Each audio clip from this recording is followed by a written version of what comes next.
Assalamualaikum warahmatullahi wabarakatuh.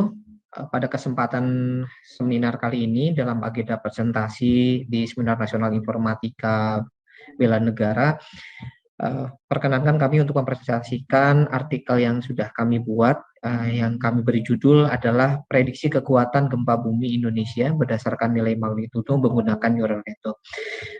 Artikel ini merupakan dari hasil penelitian kami, sehingga pada kesempatan ini kami akan mempresentasikannya.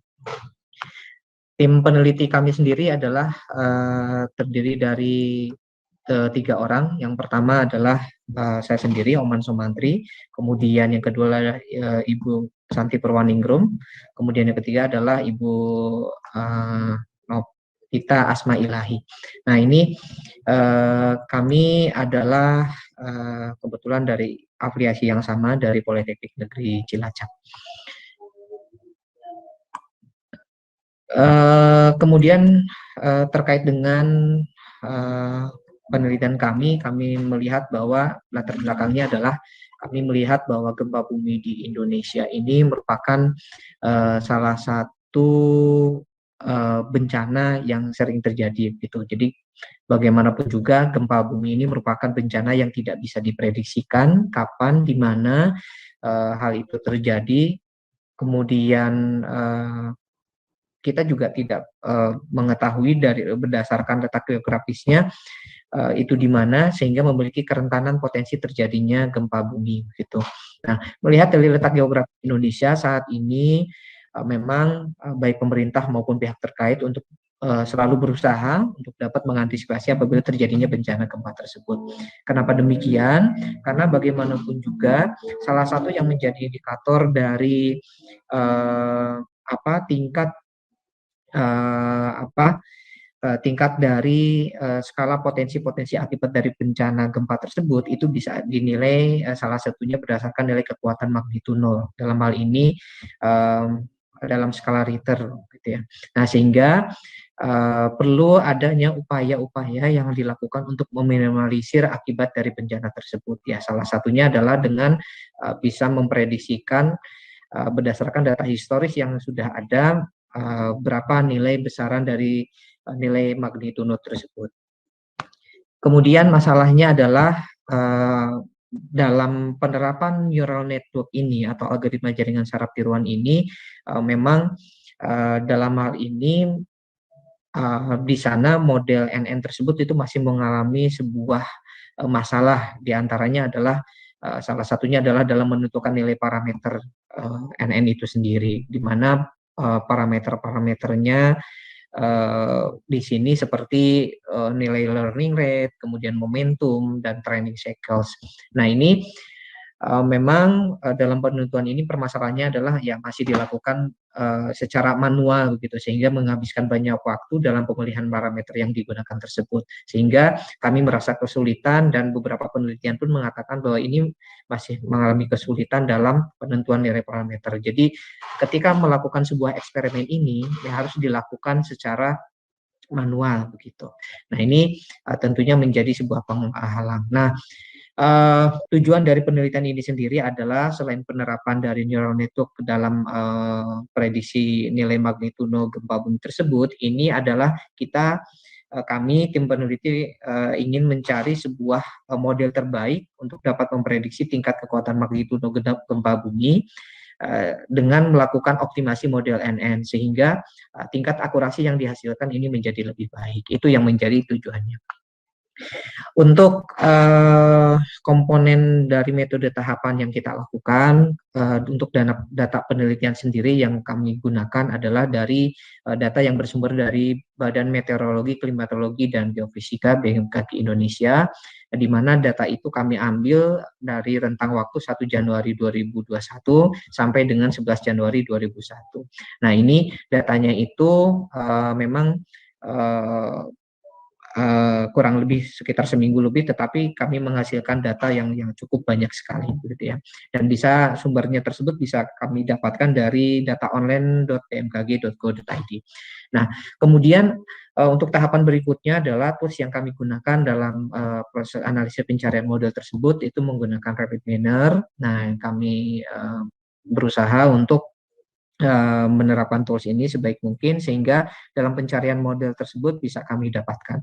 Untuk performance model yang kami gunakan untuk melihat sejauh mana tingkat akurasi, kemudian sejauh mana tingkat tingkat error dari model tersebut untuk memprediksikan data tersebut, kami menggunakan performance acuannya adalah root mean square error atau RMSE untuk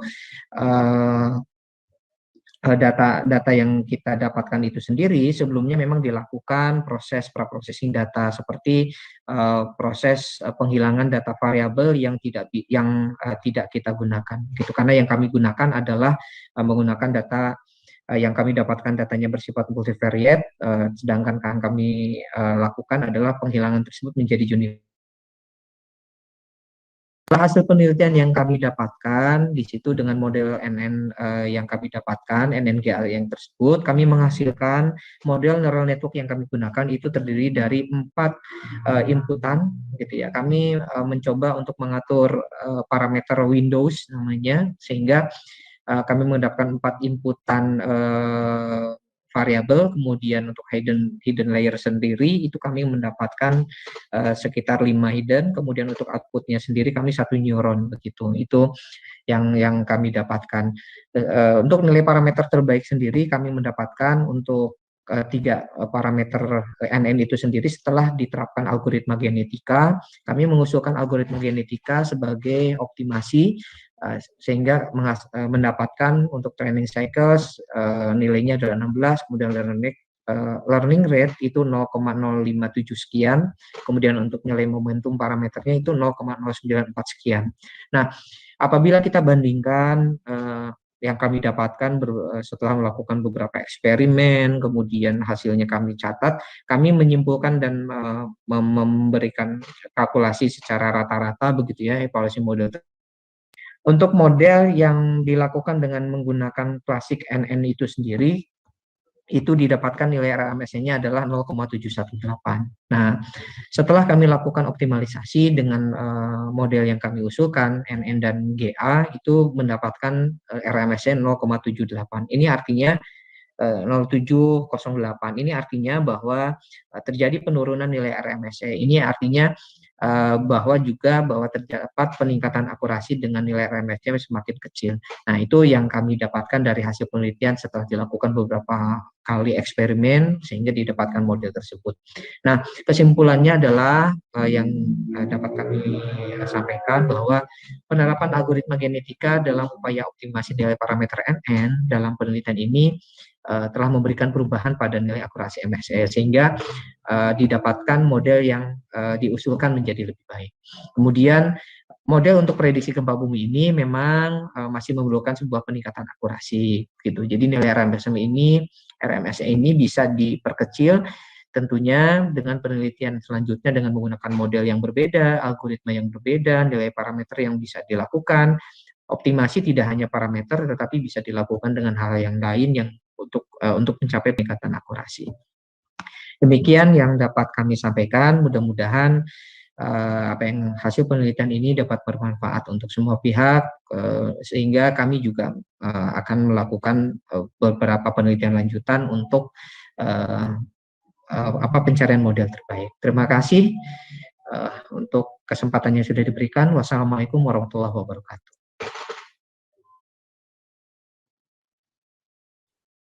Baik, untuk selanjutnya pertanyaan dari Angga untuk Bapak Oman Sumantri yang berkaitan tentang penelitian gempa bumi. Ya, pertanyaannya begini, apakah ketika menggunakan deep learning lebih baik dari neural network? Baik, terima kasih. Suara saya kedengaran? Bapak Oman Sumantri, silakan. Baik, terima kasih. Pertanyaannya adalah, silakan, Pak. Suara saya kedengaran, Bu? Mic-nya mungkin bisa lebih dekat. Suaranya kedengaran? Belum terdengar.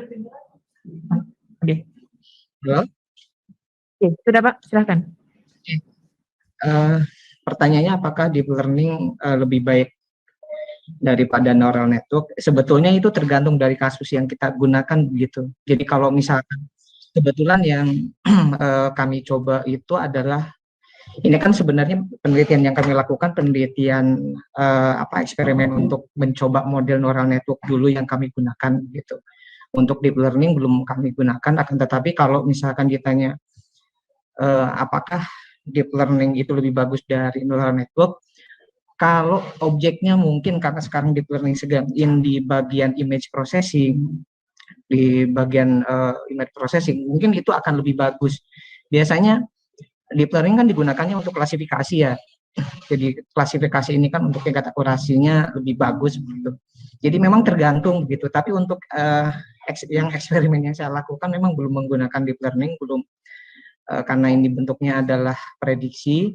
Cuma kalau ditanya sekali lagi, kalau ditanya apakah lebih baik daripada deep learning, saya kira saya belum nyoba. Tetapi kalau kasus-kasus tertentu yang lain yang pernah digunakan gitu ya, memang tergantung dari objek yang kita gunakan gitu.